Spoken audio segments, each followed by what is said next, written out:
Friends, welcome to my channel. আশা করছি তোমরা সবাই ভালো আছো, আর হ্যাঁ, আমিও খুবই ভালো আছি। আজকের ব্লগটা বেশ একটু অন্যরকম। দেখতেই পাচ্ছ, শাশুড়ি মা আর আমি, মানে আমরা দুজন আজকের ব্লগে।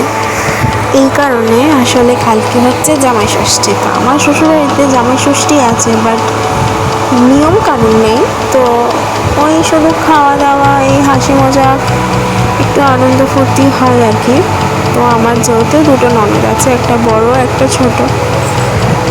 তো বড় ননদের জামাই আসবে, মানে বড় ননদ মানে দিদি, আর জামাইবু আসবে আর তার ছেলে। আর এদিকে আমার ছোট ননদ আসবে, তার ছেলে আর তার মেয়ে এখানেই রয়েছে, আমার কাকি শাশুড়ির বাড়িতেই রয়েছে।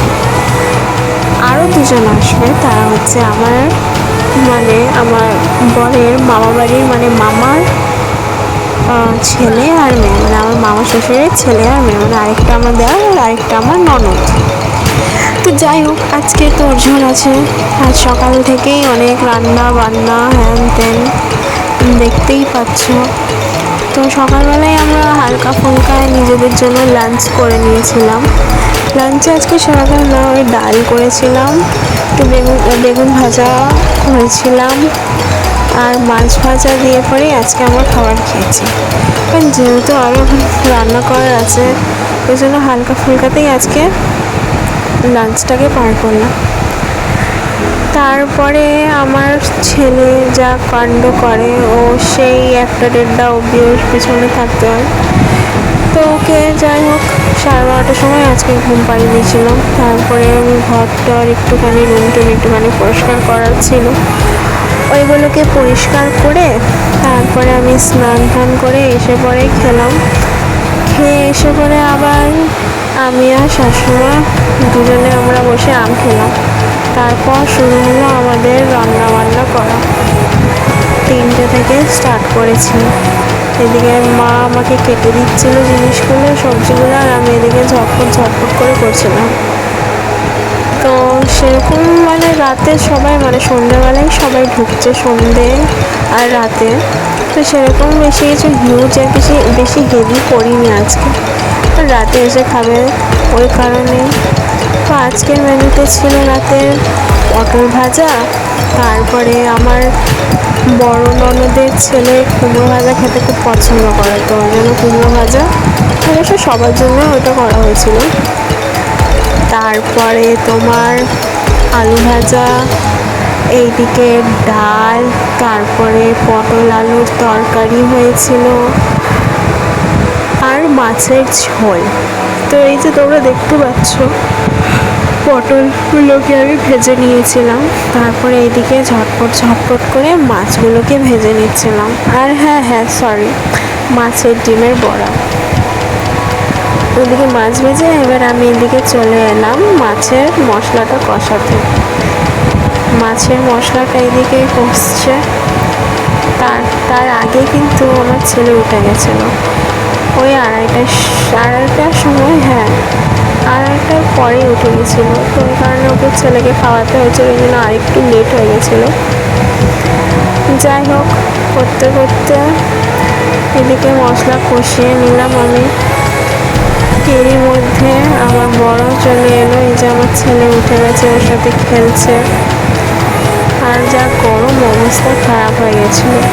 তাও কিছুক্ষণের জন্য আমাদের এখানে এমন ঝড় এলো, আর এমন মেঘটা কালো করে এলাম, যাক সবাই আসছে, আজকে একটু খুব শান্তিতে একটু ঘুমাতে পারবে।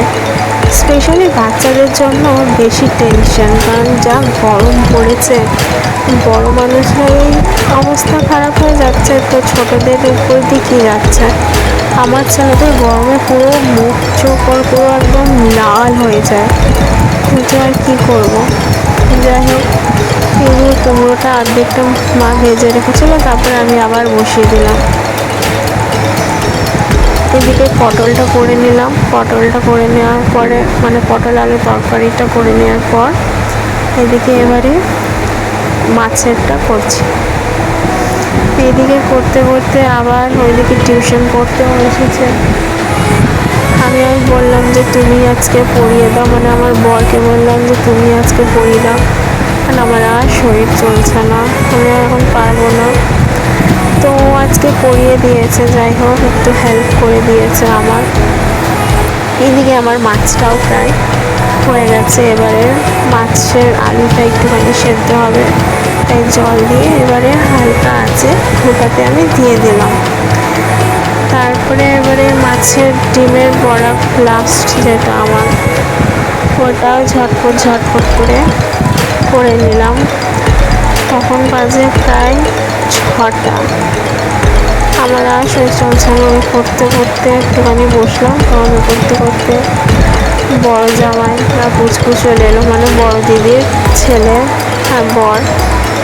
তারপরে একটুখানি আড্ডা দিয়ে পরে দেখছি আবার দিদিও এলো, অন্য বাইকে এলো।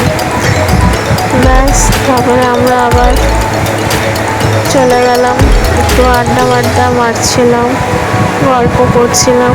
ছোট ননদের আসতে একটুখানি লেট আছে। তারপরে এই যে রান্নাগুলো আমার সব কমপ্লিট হয়ে গেছে। তারপরে এই যে ছেলের সাথে বসে আছে। তারপরে আমার ছোট ননদও চলে এলো তার ছেলেকে নিয়ে।